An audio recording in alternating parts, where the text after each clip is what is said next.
भक्त स्वामी कार्य लागी उद्युक्त आती संकटी दूर पंथा क्रमणी येते परासी.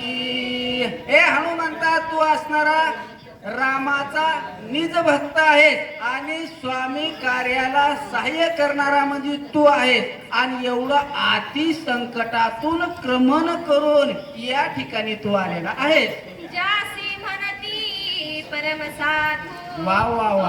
हा कपटी महामेंदू जान राक्षस दुर्बुद्धू तुझा छळवाद करू आला. हनुमंता, ज्याला असणार तू साधू म्हणू लागलेला आहेस, पण तो साधू नाही आणि तो कपटाचार राक्षस आहे आणि तुझं छळण करण्यासाठी इथपर्यंत हे राक्षस आलेला आहे. रावणाचा परम आप्त वा वा वा. प्रतिज्ञा करून येथ टाकून आला द्रोण पर्वत तुझं. छळणात तुझ लागी. आणि हनुमंत हा राक्षस म्हणजे कोण?